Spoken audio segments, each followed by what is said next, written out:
Okay, we'll call this meeting to order. Public comment during this portion of the agenda must be limited to matters on the agenda for action. Each person has up to 5 minutes to speak on a specific agenda item. Public comment, whether on an agenda item or general public comment, is limited up to 5 minutes per person. Members of the public may participate in the meeting without being physically present. To comment during the meeting, members of the public may call 702-589-9629 when the public comment period is opened.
Okay, since we don't hear any public comment, then we will continue. First item on our agenda for possible action, approval of the minutes of the March 24th, 2021 regular meeting. Make a motion to accept the minutes as printed. Second the motion. Okay, all in favor, say aye. Aye. Aye. Motion is carried. For possible action, discussion and update on the draft Boulder City Historic Plan by the Nevada Preservation Foundation. Okay, so, Mr. Mays? Yes, Okay. Chairwoman Graham, as Susan is getting our Nevada Preservation representatives back on the line so they can present the overview, I just wanted to give you a high-level overview. So, committee will recall that the plan was presented to the committee in January. And the committee had asked for 30 days to be able to review and provide comments, which occurred, and those comments were provided to the Nevada Preservation Foundation. And they have revised the plan, and we'll be presenting the revised plan to you tonight and to answer any questions. Okay. Okay, let me get them online.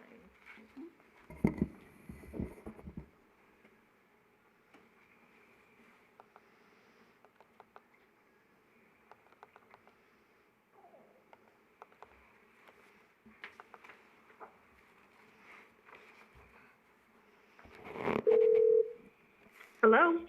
Hi, Mariana, this is Susan at Boulder City. Let me put you on hold for a moment while I get Cynthia. Great, thank you. Mm-hmm.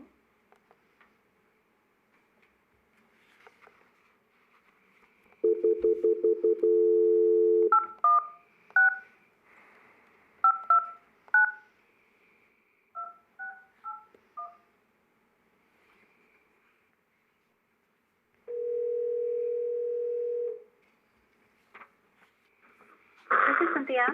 Hi, Cynthia, this is Susan at City Hall again. Let me join these calls. Wonderful. Okay, are you both online? Hello? Yes. Yes. Okay, great. In that case, you mentioned previously you don't have a PowerPoint, but the committee has been provided all the information in their packet, so we'll turn it over to you to start your summary. Perfect. Thank you so much. We appreciate it. This is Mariana Ruiz calling from the Nevada Preservation Foundation. I'm the Director of Preservation Services. And with me is Cynthia Ammerman. She is our new Executive Director. Cynthia joins us from Kansas City with over 15 years of historic preservation planning experience. So over the last few weeks, we've been reviewing the preservation plan. We've reviewed the first draft and reviewed the comments from the HPC and from the community development departments, and really cut and consolidated a lot of the information that was in the first draft. We really wanted to create a more structured plan that was a better useful planning tool for the city. As you can see in the packet, in the chapters that are outlined, many of those initial chapters were removed or cut altogether, including Chapter 2 and Chapter 3, which a lot of the information, I'll note, was consolidated into an appendix in order to make it a lot more easier to digest. I know, for example, Chapter 3 was the sort of a very first overview of the master plan that was consolidated into an appendix. The background information, which entails a lot of the history and preservation planning in Boulder City, was kept and consolidated as Chapter 2. We definitely took to heart the comments from the HPC and from Michael. The analysis and the goals that were originally provided, I think there was a lot of information there. So we definitely consolidated a lot of that information into one succinct chapter and made it a lot easier to read through. A lot of the information wasn't necessarily removed from the analysis, it was just cleared up. And you can see that in Chapter 3. We really wanted to focus a lot of more attention onto the Historic Preservation Ordinance, seeing how the ad hoc committee is currently working on a review of that ordinance. So my focus really was to provide better guidelines to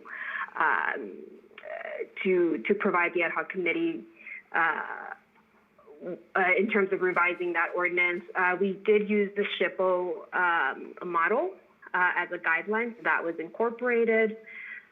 We did a review of the Historic Preservation Committee and their executive powers and their strengths. So there was a review about that as well. Again, that was in the original plan. We've just tailored it and cut it a little bit more. We emphasized the need for historic research surveys and historic context as well. Again, that was in the original plan. We've just made it a lot more concise. We did touch upon some of the incentives, and instead of giving many different options, we kind of tailored it down to some of the more well-known incentives, or maybe some of the more easier incentives to start with and to apply. So we've included those as well. And then we briefly touched upon the heritage tourism. I do know that the first draft included a lot of information that, unfortunately, the chapter for heritage tourism, in my opinion, wasn't strong. And Cynthia and I decided to cut that out. I think Boulder City deserves a better assessment of your heritage tourism and economic development. So we recommended to fund projects specifically to focus on those needs of the community. We did incorporate an implementation matrix, which was requested from the HPC and from the Community Development Department, so that's Chapter 4. We've tailored it, we cut it down, tried to make a better graphic in terms of listing all your objectives with a suggested timeline as well, and again, in order to make it a little bit more legible and more user-friendly. And the last chapter that we did review was the CLG chapter. Unfortunately, a lot of the information that was in that original chapter was derived from your CLG handbook, which you already have and you can use. It's on your website, it's great.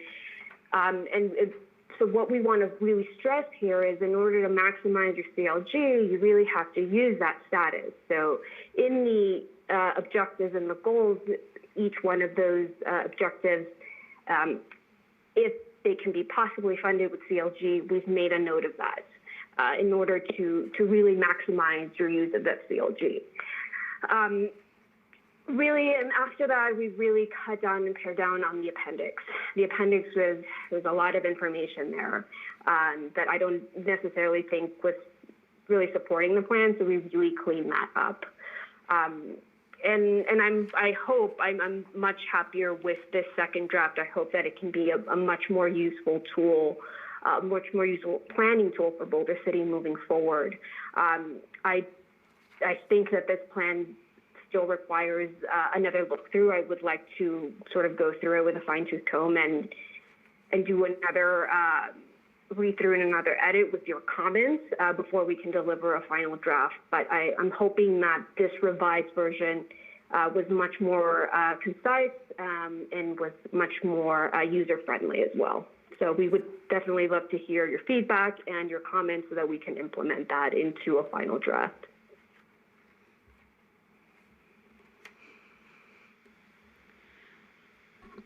Okay, are there any comments right off the bat about her presentation?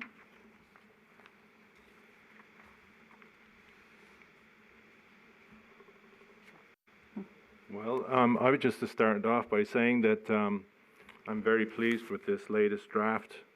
I wasn't very happy with the last draft that we received, but this is a much better draft, and it's very easy to understand and follow. I think the public will have an easy time of understanding what's being recommended and proposed, and I really appreciate a lot of the proposals that are made and the highlighting of the poor state of our historic district with regard to the contributing features and the need for some action. And I'm very happy to see that the plan recommends the implementation of a mandatory preservation code, and namely the Nevada SHPO's model ordinance, which just happens to be the ordinance that we're pursuing at the special ad hoc committee at this time. So I'm very pleased with that. The only issue I have with the plan is with regard to the professional qualifications of the committee, and also the recommendation to add members to the committee. And I don't know how the rest of my committee members feel about that, but I feel that the system we have right now and the requirements that we have are adequate, and especially if we do go ahead and implement the new ordinance, I think that part of that will involve hiring a historic preservation officer or contracting with a professional to help the committee, which I feel is more than adequate. So that's the only part of the plan that I have an issue with, and I'm curious what my fellow committee members think about that, and I'm sure I'll hear that at some point. But I'd like to commend you for a great job, and I'm very pleased with this. Thank you. Thank you so much. We really appreciate it. Any other comments right now? So this is Blair. Thank you for consolidating this version. I too like how you've narrowed it down a lot more and focused it. I'm a person who does like a lot of information, so some of the stuff that was in the original draft, I was like, where did it go? I kind of like that, but you know, there's lumpers and splitters, so and people who like details, and so I do have a few comments. They're predominantly editorial or requests for clarification, such as the appendices. On the table of contents page, it'd be great to add the name or the title, I guess, of that appendix. Again, and I think I made this comment in my last bit of comments, and that is so that people know where to go to get the information they need, and the table of contents is that place to go. So knowing what the title, what Appendix A is, would help people. So I will come up with some comments and send them to Susan or Michael, and then they can pass them on to you. And like I said, they're predominantly edits and corrections, but nothing substantial. So thank you. Thank you. That's great. Yes, no, we welcome any comments. We will definitely do another pass through and do proofreading and editing. We can edit the table of contents. That's easy. That can easily be done. That's great.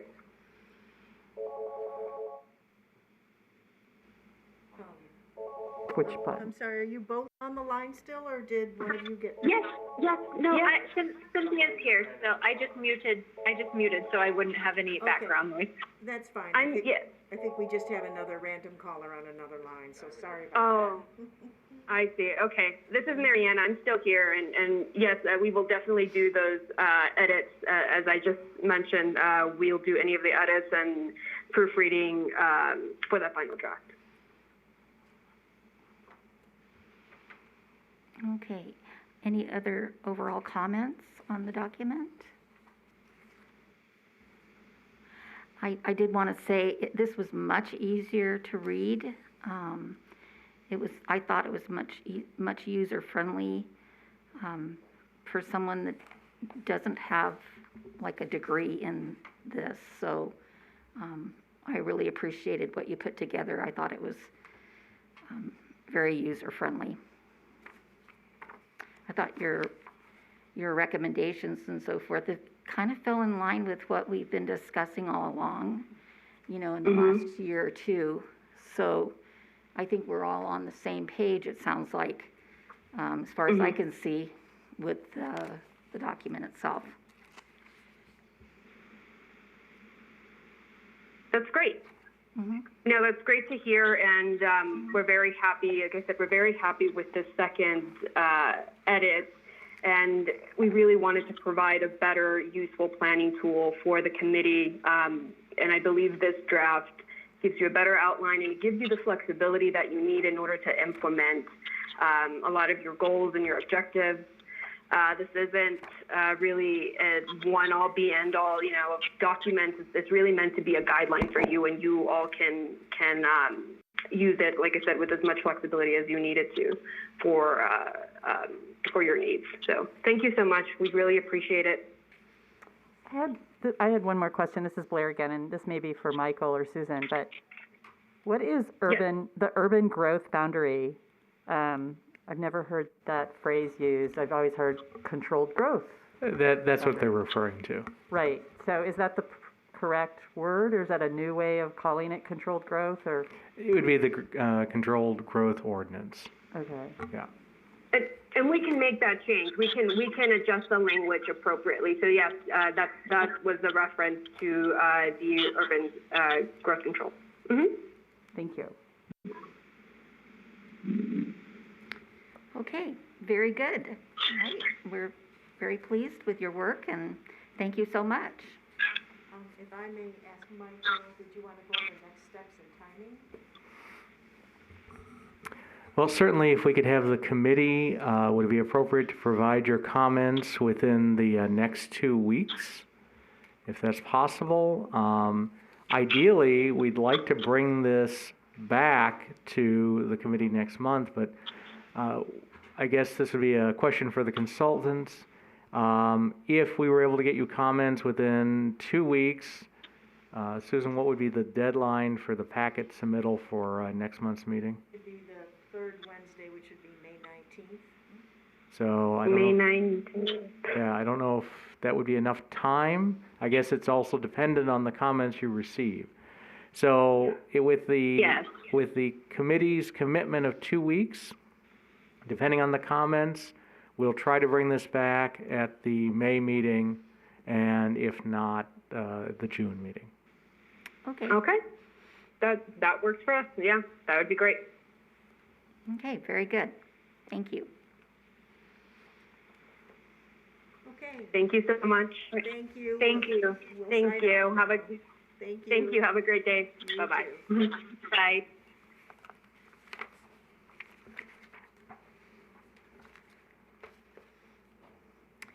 Okay, Moving on for possible action, update on implementation of the committee's goals and priorities. As you know, we have our matrix. Yes, so Chairwoman Graham, this is the annual update, and just to check to see if the committee has any questions regarding the updates highlighted in bold.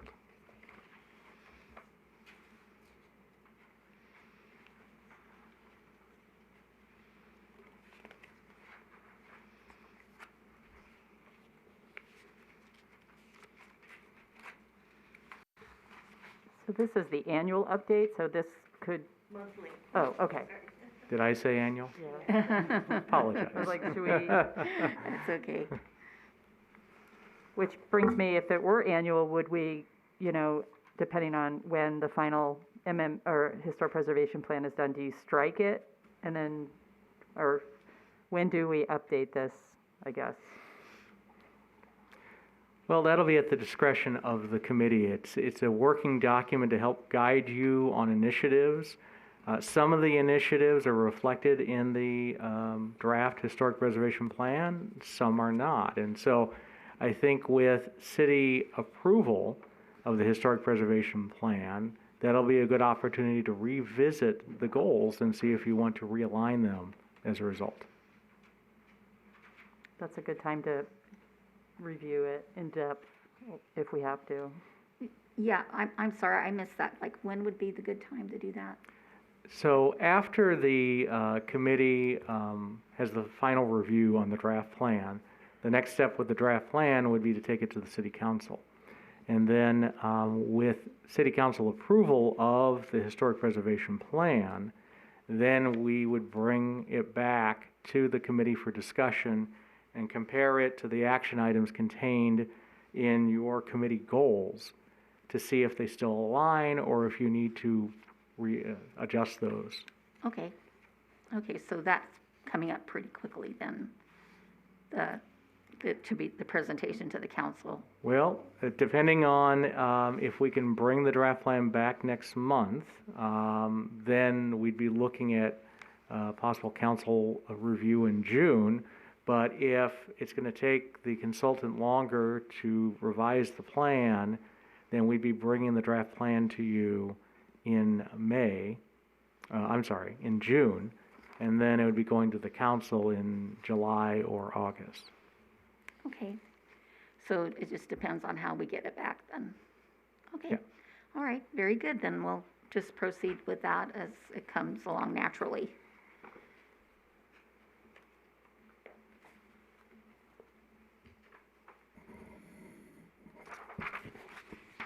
Okay, any other comments?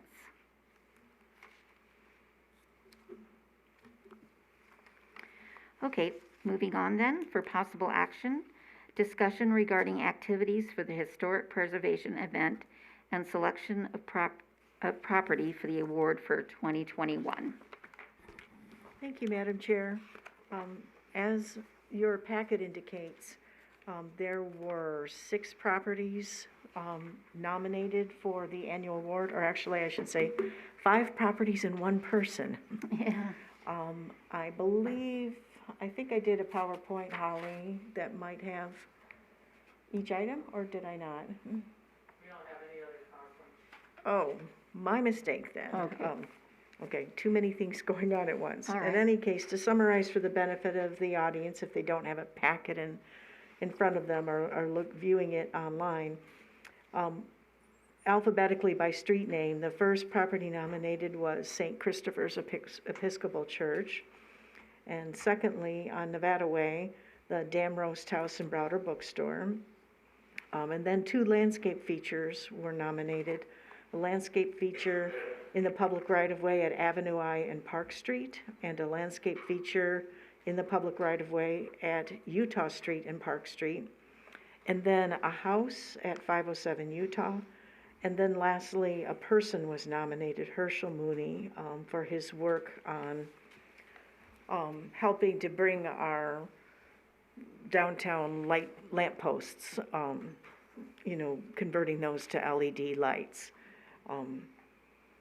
Obviously, the award is intended for a property, not a person, but the Public Works Department did acknowledge that his work on our lampposts has been a big help to the city.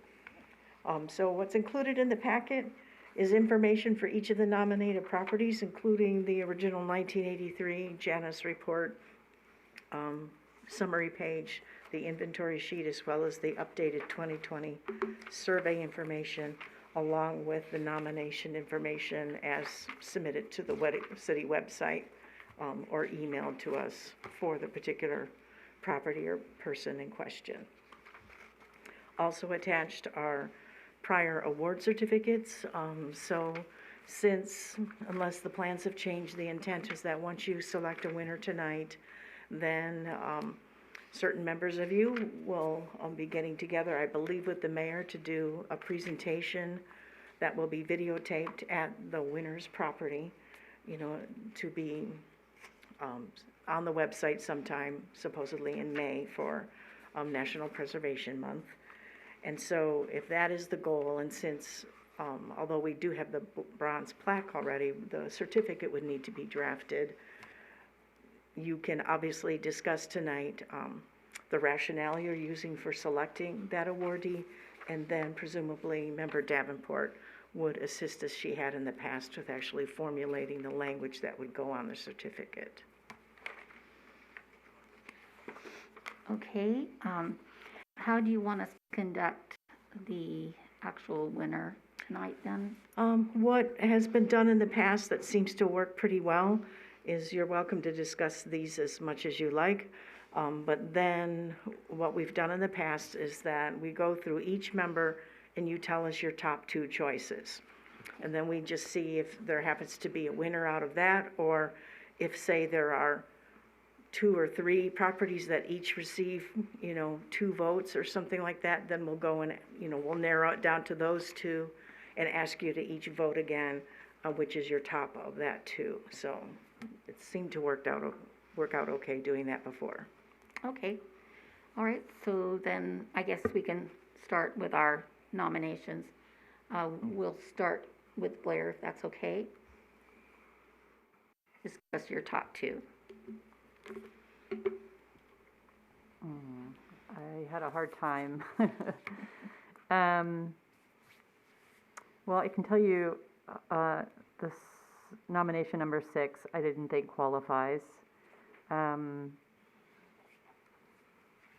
I think nomination 3 and 4, the 2 landscape features could be combined as one. So that's how I'm looking at it. And so my top 3 choices are 507 Utah Street, both the landscape features 3 and 4, and as far as a project is concerned, a preservation project representing a preservation project number 2. So you're Not in order. So you, Doesn't make- okay, let me just ask, because it's going to be difficult to do this otherwise. Do you want to start out with each member providing your top 3 choices, and then we go from there? Okay, Okay, hold it, let me get organized here, and then I'll call out your names oh, all right, to ask you for your choices, because I got to keep a running tally here. okay. Okay, so, okay, I guess I'll first ask, is the committee comfortable with treating the 2 landscape features as one nomination? Okay. In that case, Blair has identified 2, the landscape features, which are 3 and 4, and then number 5. Okay, Linda, what are your top 3? Okay, my top 3 would be number 2, which is 554 Nevada, Damrose House and Browder Bookstore, would be number 1. Number 2 would be 507 Utah. And then number 3 would be the landscaping. Okay, Mr. Turner?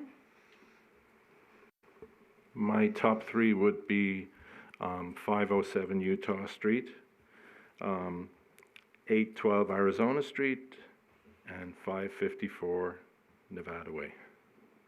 Okay, and Mary Ann? My three would be 812 Arizona Street, the landscape features, and 507 Utah. Not in any order. Okay, and then Glenn? Okay, my first order top would be the 507 Utah House. My second would go to the St. Christopher's Church. And then my number 3 choice would be the Roast House and Browder Bookstore. Okay, give me a minute here.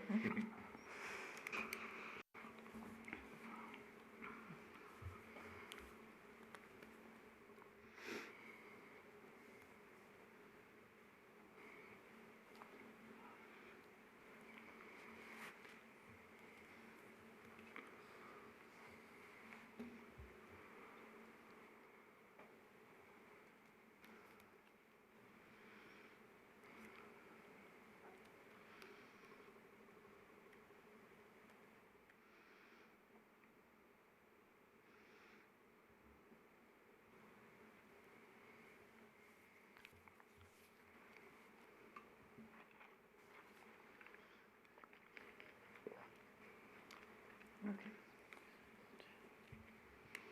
Oh, hold it.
Still missing.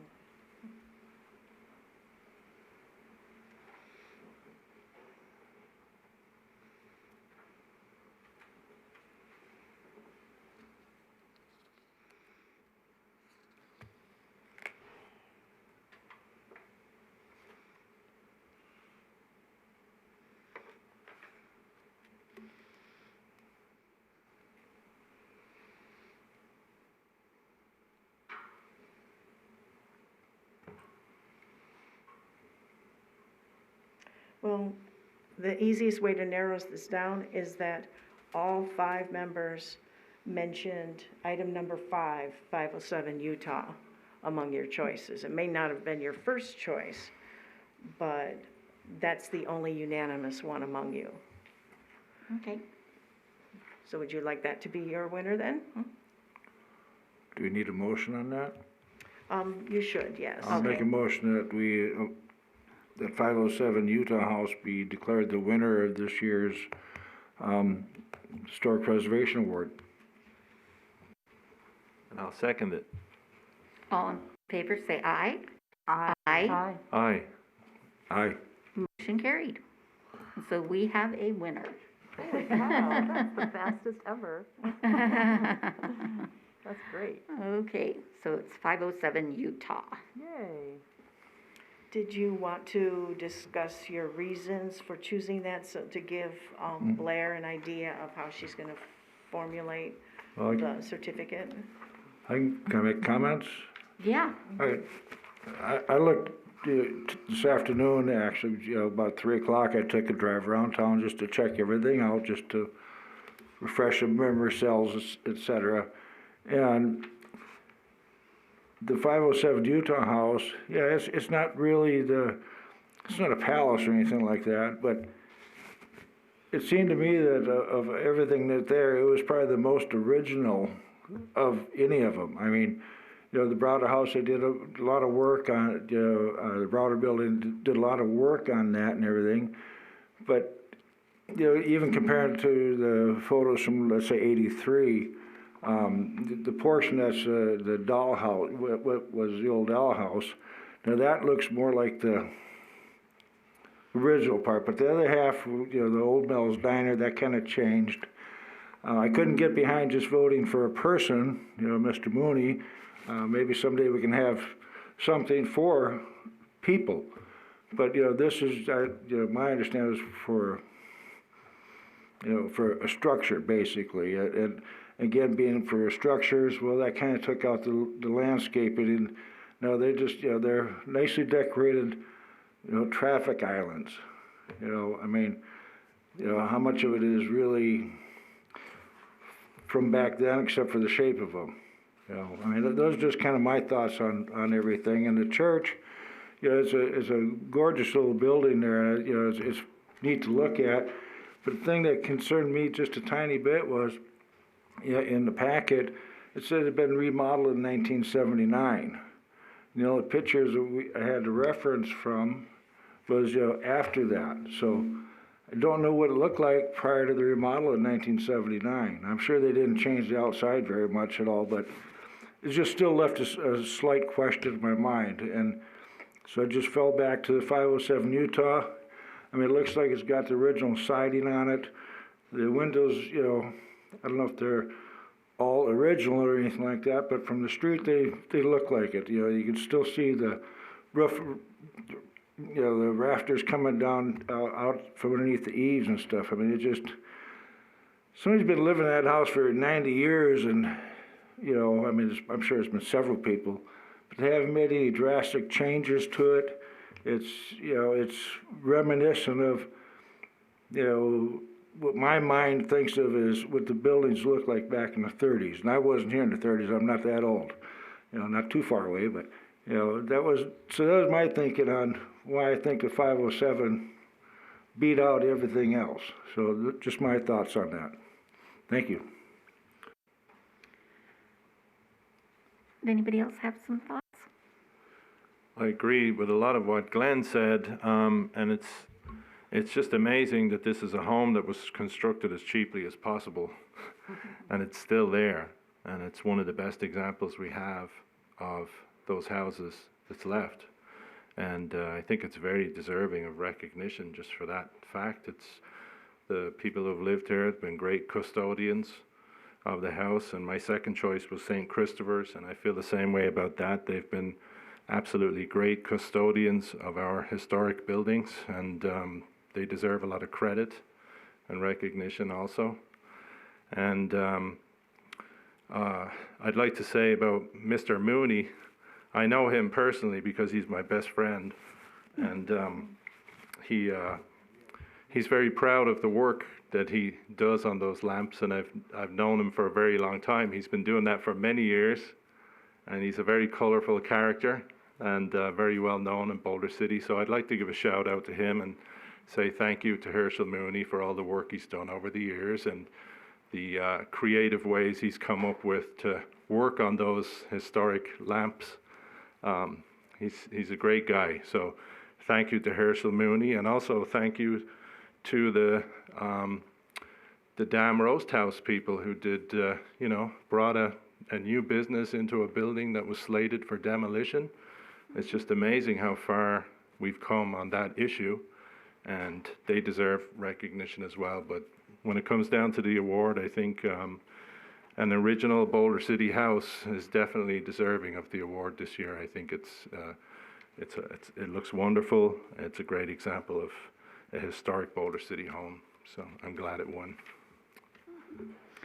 Well, I agree. I think this little gem on 507 Utah, I mean, the fact that it's still standing and it's in really good shape. I mean, and it's very historical because nothing has been changed on it. So, I mean, we have to commend whoever has lived there, that they've taken such good care of it so that it can still be here with us in its original form. I did want to say the Browder building, that was a really, truly a Cinderella story. As you know, we almost lost the entire building altogether, and I wanted to recognize the community, how they all stepped in to help, and we all pulled together, and it's still there, and the business is a beautiful business, they were even able to contract funds that we were able to get, through the historic grant process. So I feel like that was really a story of success of what we're here for, to help historic buildings stay in town. And the gardens, I mean, I was kind of I thought it was kind of interesting that we've talked about Wilbur Reed before, and that his plants in this arrangement are still here and they look lovely. So that was an interesting thing that we were able to talk about it and bring it to light. So I think, though, that we're very pleased that 507 Utah won this year. So just to reiterate what everybody else has said about 507, I would add the other thing about it, as far as how it's been preserved, is not only has it been preserved, the building itself as is, but like nothing's been added to it, or it's not been expanded in mass, but also the landscaping is virtually the same too. So the building, as well as its location on the street, in relation to the sidewalk and the street and the landscaping, hasn't changed as well. So kudos to the owners over the years for maintaining this property, and it looks great. And as far as the other properties are concerned, the church, the broader building, the little landscape islands, all deserving. And I always appreciate when people notice little things, little historic gems, in the city,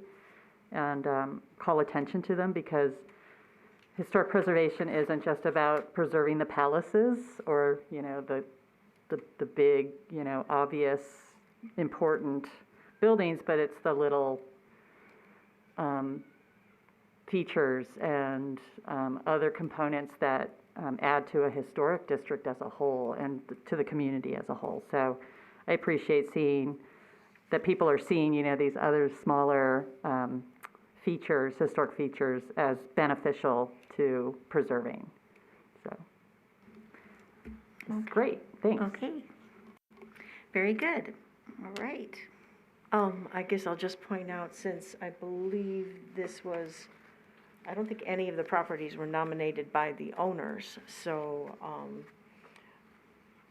does anybody want to be in charge of contacting the owners, or do you want the city to do that, or? I think traditionally, Ray, I think you've been doing that. Yeah. Videotaping. Yeah. Something I wanted to talk about at some point as well. Yeah, I think traditionally we'll, if it's okay with the committee, we'll just let Ray be the contact, Sure. since he has to talk to them anyway about coming to view their home. That makes sense. Okay. All right. So. And I don't know if would this be a time to talk about that, how we're going to proceed with? Absolutely, Award. because presumably when you meet at the end of May at your regular meeting, the video will already be done. So if you want to go over your thoughts for that, it'd be good to do that now so the committee can weigh in. Yeah. What I was wondering about was, now that it seems that the restrictions as far as gatherings, I believe now we can have up to 30 people at a council meeting, is that correct, Michael, or is that something that's coming later than the award? No, by May 1st, we're going to be able to increase occupancy to 33 in the council chambers. Okay, and not that I wouldn't want to do a video presentation, but what do you guys think about that? Should we still do it that way, or should we go back to the way we have always done it, have it presented here at a city council meeting by the council? And I kind of like having it done at the property. okay. I do too, but I think you might ask the homeowner, what he prefers. He may not want to come to council chambers, so I kind of feel like leave it up to him or her.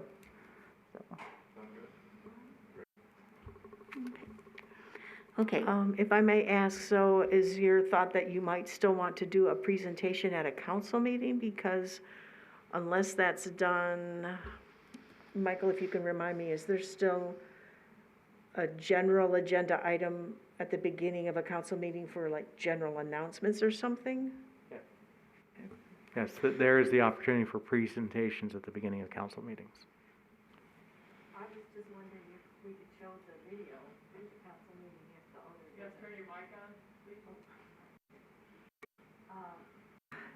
I'd like to know if we're gonna show the video at the council meeting in lieu of the honor of the owner not wanting to attend, and if he wants to attend, great. But the videos are not usually very long, right? I think it would be nice if we showed the video at the city council meeting. Well, I believe the previous videos were in the neighborhood of 20 minutes, but I don't think that was your goal this time. Probably not. But again, until I actually meet with the owner and get an idea of what they would be up to and actually get a look around the house and, but we could keep that in mind and try and keep it to or maybe have a short version and a longer version then for later release. You know, maybe something we could provide to you to show at the council, maybe a 1 minute or, you know, like the actual presentation. Or Well, if just I some may, slides, maybe, slides. and if I may Or the ask, slides, yeah. ask Michael, because in the past, before you started, you know, the videos, we actually had the presentation of the ward as a scheduled agenda item, which meant, you know, it needs a few weeks advance notice to get it on an agenda. But otherwise, general announcements where people just come up to the podium and announce something, those don't have to be agendized. But Michael, if you could provide input as to where you think this is falling here. I think it's going to largely depend on your conversation with the property owner as to direction, and then we can just try to work on how that's highlighted and promoted. Great, well, I'll keep you guys posted on the developments. I'll get on that right away. Just as a reminder, I think the home that won last year, we kind of combined two things. One was the presentation of the award in place of the award being presented by city council. So the mayor was there and you were there to present the award, which was like a minute, right? But then the rest of the video was about what they did and the interview. the interview with them. And so that was longer. So it would be kind of weird if you did a video of the mayor presenting the award and then brought that before the council. Like, was that what you were thinking, or the more the No, other? it depends on the owner, like Ray said, and Michael said, that, you know, we should do something. I mean, we're getting back to business, and I think it would be encouraging for people and the Historic Preservation Committee if we did something a little more than just. A little more formal. A little more formal, yeah. Okay. Yeah, I agree. I was personally, I would lean, and I don't know how the occupant feels, but I would lean more towards getting an award at City Hall by the council in person here. That, to me, that seems like it would be more of an appropriate recognition. But that's just me. I don't know how you guys feel, or Okay. how the applicant or how the awardee That's, will I feel. think, How about we play it by ear and see what's going on with the owner? Yeah. And then we'll tweak the particulars, and you can get with Michael and decide. Now, what about the day? Are we looking at May 21st? It's to present it to interview? I mean, it'll depend now if we're gonna have it here, the actual presentation, or there. I'm sorry, is May 21st Yeah, the you have 4th? that listed, to record the video of the presentation of the award. I don't think I have, no, that's May 2021. That's not. Oh, May. you didn't put a specific date? No, Okay, so because it's I wouldn't open-ended know. again. It's up to Okay. you. But- Okay, so, But agenda, I mean, again, depending on how fast you move on, I guess informing the owner and finding out what their wish. Ideally, we'd put it as an agenda item so that it can be, so that enough time could be allotted for that, but we'd need to know really quick in terms of scheduling that agenda item. Otherwise, if it's later, it will be a bit more informal in terms of just coming up to the podium and. It would be maybe nice kind if we're gonna do it formally, then it should be an agenda item, I think. When it's an agenda item, then we can prepare the PowerPoint, Yeah, and and then the whatever's video at the same necessary in time. advance. Yeah. Okay, well then, we're gonna put it in your ballpark, Ray, for you to contact the owner. And then you'll work with Michael and then Susan can just email the rest of us as to what will happen. If it's gonna be a formal, presentation at the council, or if it's gonna be a video at the house. And just so that the rest of us are informed, but you'll be the point person on this. Would the city by chance have any information on who the owner would be and a contact number possibly? Is that something we could find out, or should I just go knock on the door? Well, the owner and their mailing address would be on the county assessor website. As far as, now we may have phone numbers in terms of utility bills, but I normally don't contact people that way. But there may be permits in the file or other ways of getting a phone number. But knocking on a door might be acceptable too. I'll certainly let you know right away if the owner looks like they live in state or not. I mean, if the owner's mailing address is in Washington, Arizona. I might be wrong. it might be challenging, but, Yeah. Maybe the occupant could receive it on behalf of the owner. Yeah. no, I mean, if the owner lives out of state, obviously we'd get a letter to them right away, and I'd try to find out what contact information we have with utilities, but if the owner lives out of state, it might be that there's a renter in the home, and that might be the only contact information we have other than a mailing address. But I'll definitely let you know right away what we can find. Great, thanks, Susan. Okay, I have so a we'll be question. listening for the actual, how it's gonna go then. A question, so since May is Preservation Month, and if the owner decides it's okay to present the award by city council here in Chambers, do we need to make sure that we get a particular date? Which council meeting in May would that be? Plan on the second one, because. And which one is that? It'll be the fourth Tuesday. I'm sorry, can you see the calendar there? The fourth Tuesday is the 18th, or wait, the fourth, The fourth Tuesday, 25th. the 25th. In that case, the packet materials are due the week before, Okay. so that'd be the 18th. That's just around the corner. Yeah, Okay. okay. Okay, is everybody comfortable with that then? I'm sorry, the packet's due the week before? Yeah. The 18th, okay.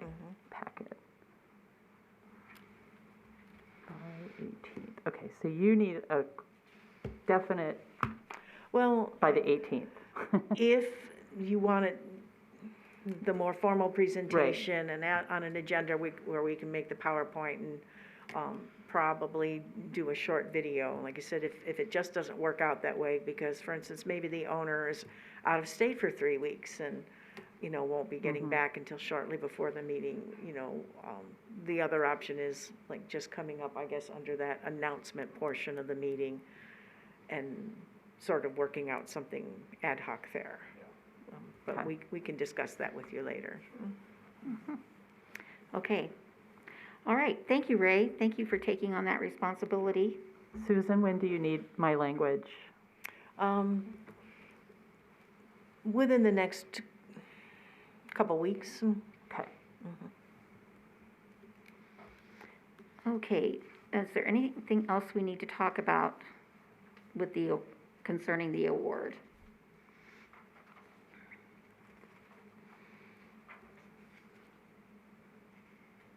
Okay, all right, very good. Well, great. We have 507 Utah, and congratulations if you're listening, and we're just delighted.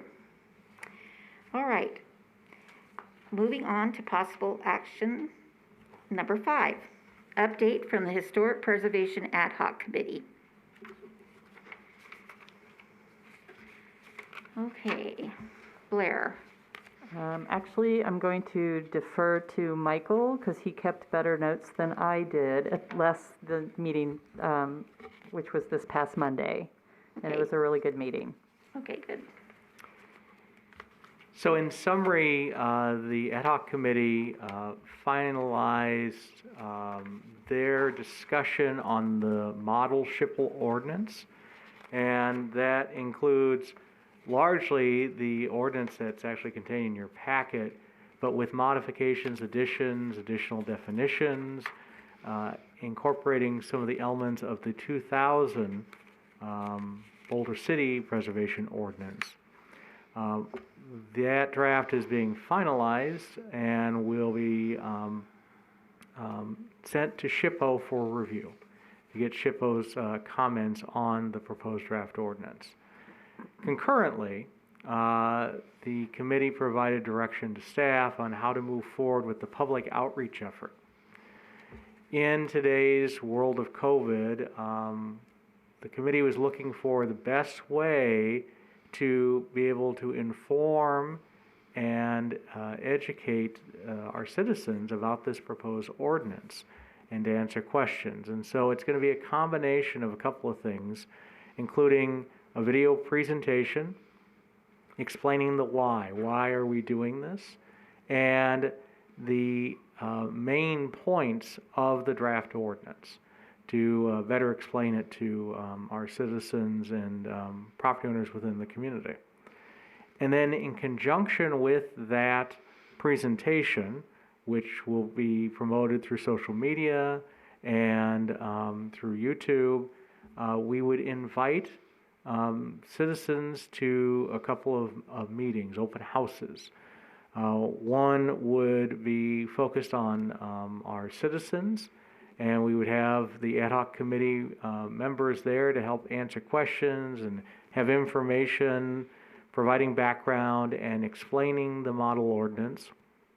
And then in addition to that, we're going to work to reach out to the business community, particularly the businesses that are within the historic district, and hold a separate meeting with them to do and accomplish the same objectives. So, committee members, am I missing anything from the main points of the discussion from Monday?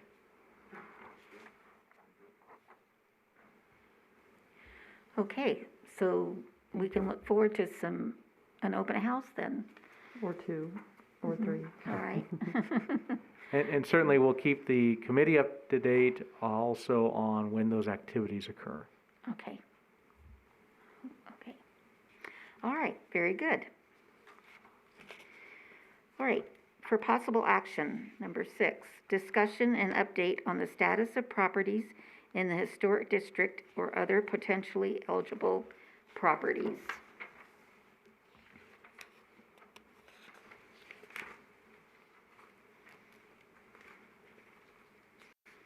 I've got a question, maybe Michael can help me out on it, or Blair. Going through some of this packet earlier, it was talking about that, historic preservation is coming up on where it'll be the 50s, 60s, and 70s and such, and recognizing buildings and everything. And one thing that popped into my head, something that was built in the 60s that might be coming up here for possible demolition in not too distant future is the swimming pool. Now, I don't know if, because that was built in the 60s, and now they're talking about incorporating historic districts and, being aware of buildings from the 60s, because the 70s are pushing 50 years old and stuff like that. So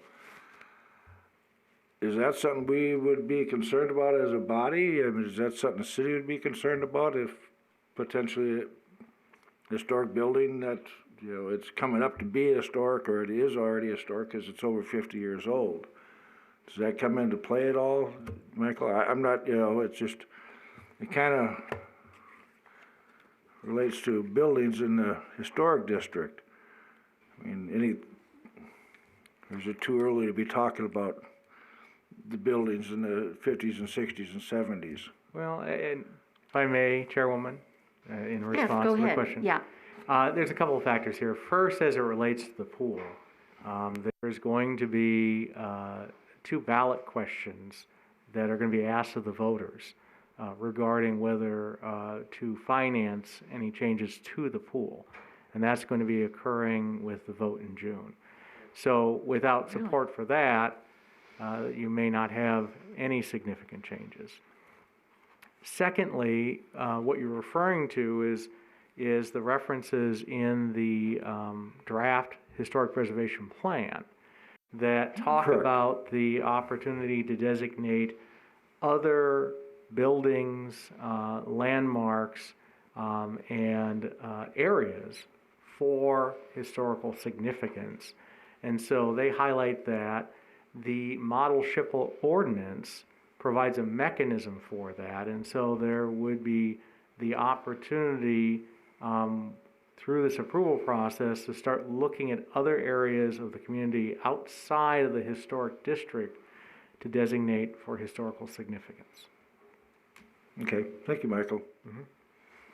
I think I might add what you're kind of talking about, and I alluded to this at our last meeting, and that is this last agenda item. I was trying to figure out, is it just for properties within the historic district? But I see that it says and or other potentially eligible properties. And, now that we have the historic preservation plan that calls out, 60s, 70s, and 80s buildings, I guess what I'm thinking we might want to do as a committee, try and determine, what do we want this last agenda item to do for us as far as identifying, keeping track of what's going on with historic properties in the district and outside the district, but also as that relates to, our goal, our third goal is to explore creating new historic districts and properties.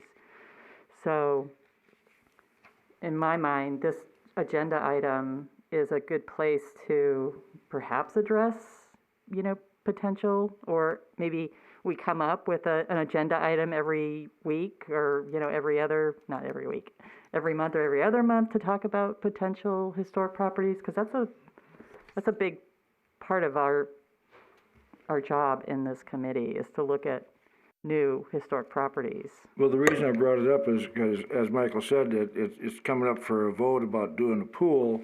One of the proposals, I believe, is for repairing it, and another one is basically for replacing it. And so if the voters approve, because that vote's coming up in June, which isn't too far away. So if it passes that they're going to build a new one, then I'll start thinking about, well, that means they're going to tear down the old one. But that's the only reason it popped into my head. Under this here, I mean, it's So I think potentially we should consider adding an agenda item if there's a particular property that we're concerned about. Maybe we should, as a committee, determine that, oh my gosh, this pool is going to be torn down, so what do you do in anticipation of that? And that is you survey it, you inventory it, you describe it. And maybe that's something we ask the city help with to identify, why is it historic? Basically fill out a form that identifies if and how it's historic. And we sort of did that with the Bullock Field, but we kind of stopped for some reason. I'm trying to figure out why that stopped. But anyway, and one of these days I'm going to bring that before the committee to, Really we need to fall wrap that up. Yeah. And so that's, I think, how the process works. If you're concerned about a property that you want to go on the local register or the national register, we work together to, Well, the only reason I brought it up was because there is a potential for it to be torn down, and with the new plan here, we're talking about it's talking about that we'll be doing things in 50s, 60s, and 70 buildings and stuff. So I just kind of, I don't know, just kind of a preemptive strike just to get it out there so that we're thinking a little bit about it. I mean, if all we do is end up with a history of the building, if the voters vote for a new pool and that one gets torn down, if there's someplace will have a history of what it was, and what it looked like, et cetera. I mean, that's fine. I'm just wondering if we should just get out ahead of it because it's a building that possibly might be getting torn down here in the next year, two. It, Depends on the voters, obviously. I mean, I'm not, If I may, Chairwoman, Yes. it's certainly nothing immediate, because if the voters approve the ballot measures, it's contemplating building up funds over multiple years for the pool's replacement. So there certainly would be time for this committee to have that conversation. okay. Like I said, it just popped into my head. I just thought I'd throw it out there, just, kind of this, if it's something to worry about or not worry about or hold off for a couple of years, that's fine. I just wanted to just throw it out there, get it, get people's heads thinking about it. If we're gonna start thinking about other areas, well, that's first one come up in my mind because of potential for it to go away. Most of the houses in the 50s and 60s, 70s, those, probably not too many of them are under the possibility of being destroyed or demolished or, So, again, I was just, thought it popped in my head, I thought I'd throw it out there. Yeah, another thing too is our water treatment plant project. That's in the budget, right? To be considered in the budget. Yes, so the City Council has approved utilizing RDA funds both with the improvements based on the committee's guidelines when it was discussed earlier this year, as well as an additional $150,000 for the study recommended by the committee. So they did approve it then? In the tentative approval, yes. The final budget will be approved at the end of May. Okay, I wondered how that was going. Are Because we had that was kind of in limbo. Yeah, so. And is that's it, nice to know. I'm sorry, Go ahead. is there still a match needed from SHPO? Or, That's remember. the City Council through the CIP has budgeted funds for that match. okay, In anticipation of applying for that grant, whenever that grant application becomes available. okay. Last time I checked with SHPO, they thought the earliest July, but it varies. So that's a positive then. That's nice to hear. Okay, very good. Yes, the Bullock Field, I think kind of what happened with that is when the actual building there, remember we had all those proposals and then nothing, it just went flat. I mean, the council wasn't interested in any of those, that It's kind of. my Go ahead, understanding Ray. that Yeah. the Elks Lodge didn't approve of it. Ultimately, that was, if I remember correctly, that's the thing that stopped it in its tracks, was that the Elks Lodge didn't agree to it or Yeah, they changed never their mind. responded. I remember Alan Goya had gone to see them about it, and I just remember that it had something to do with the Elks Lodge not approving it. That there was a new president of the Elks Lodge, I think, came on, and then they said, "Oh, hold on a minute," something. Susan, do you remember? Sorry. Yeah, well, I Something remember along that those lines, though. they never really got back to us. It kind of just fell flat, so. So I remember differently in that, I mean, all of those were a factor, but I think what stopped it in its tracks was that we didn't have a boundary. And What do you mean? Because the boundary of the district was definitely defined. did that include the runways and the I believe, Elks Lodge? yeah, I believe Okay. so. Yeah, there was the map had an exact boundary, what it Okay. would be. and- Yeah. Well, at the time, there were so many like irons in the fire, and we decided to pursue the water treatment plant and that grant. So I think that's kind of how it just kind of fell flat. So when we get to the next agenda item for our next meeting, I wonder, maybe we should go forward and I will make a motion regarding, we need to get to the bottom of where we left off with that and where we will go from there. Okay, all right. Any other comments on number 6? Okay, hearing none, then we'll move on. For possible action, Committee discussion regarding potential agenda items for upcoming Historic Preservation Committee meetings.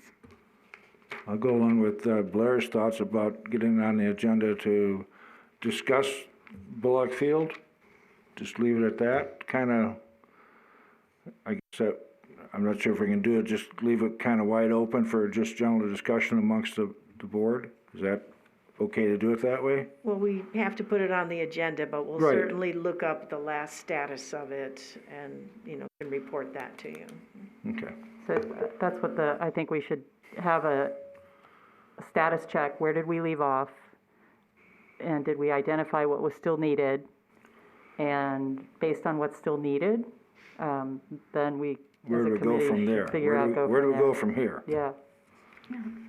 Another thing that I was kind of thinking about was the railroad too. To me, that would be an interesting discussion. What was that again? The railroad, Oh, yeah, and what's going on there and its potential. We could have some discussion about that. So just a little bit about that, and I believe maybe the city's working with Randy, or what's his name, sorry, the railroad guy, Reeve. Yeah. Yeah. Reeves. And he mentioned he might want to do a presentation to the committee, but I don't know if he's reached out yet, or if he's prepared to update us on what is going on with that project. We could certainly ask him, Okay. see if he would be available for a presentation in the next couple of months. Okay. Okay, that sounds good. Mhm. All right, very good. I'd like to recommend that we put next year's Historic Preservation Month on the calendar as early as October or November, because generally there's no meeting in December, and then January, we're getting a little rushed with what needs to be done with the guidelines and the social media and everything. Okay, so you want to move that to October? October or November, because there's no meeting in December, and then January, it seems like this year we rushed. Okay. Well, hopefully, there will be mostly an end to the COVID problems later this year, which would mean, yes, in the past, when the committee has wanted a big event for May, we would put it on your agenda the prior fall, so you could start getting the ball rolling, so thank you Yeah, for we the kind of made a reminder. decision this year because of COVID that we would just go virtual. So that did cut out quite a bit of work. So yes, if we do have something organized, it does take a lot more time. So we'll move it up. Exactly. Okay, all right. And maybe another agenda, or we can leave this up in the air depending on where we're going with the ad hoc committee, but is there a need at our next meeting to formally present something to the Historic Preservation?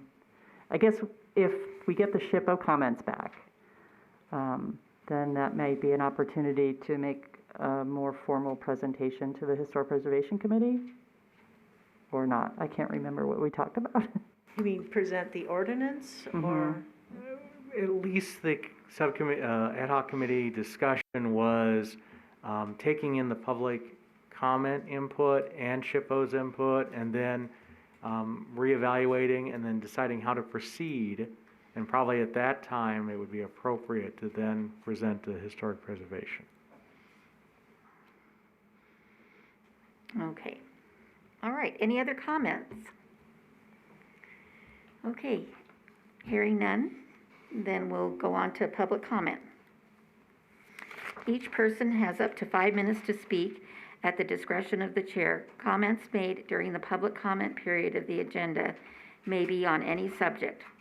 All remarks shall be addressed to the Historic Preservation Committee as a whole and not to any individual member of the Historic Preservation Committee, of the audience, of the city staff. There shall be no personal attacks against the chair, members of the Historic Preservation Committee, the city staff, or any other individual. No person other than members of the Historic Preservation Committee and the person who has the floor shall be permitted to enter into any discussion, either directly or through a member of the Historic Preservation Committee, without the permission of the chair or presiding officer. No action may be taken on a matter raised under this item. Okay, so, we now are open to public comment, and it's usually for 5 minutes.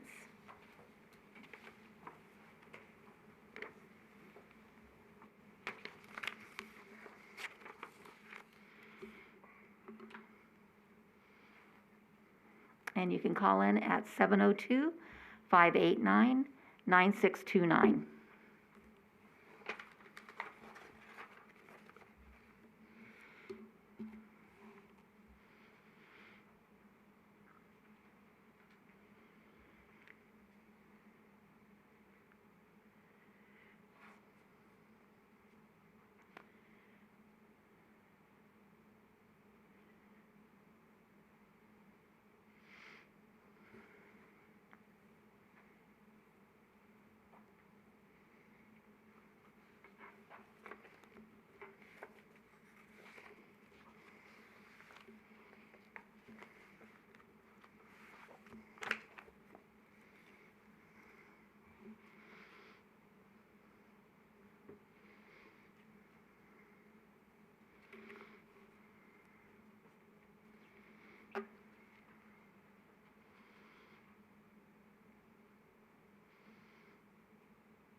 Okay, hearing no public comment, that this meeting is adjourned.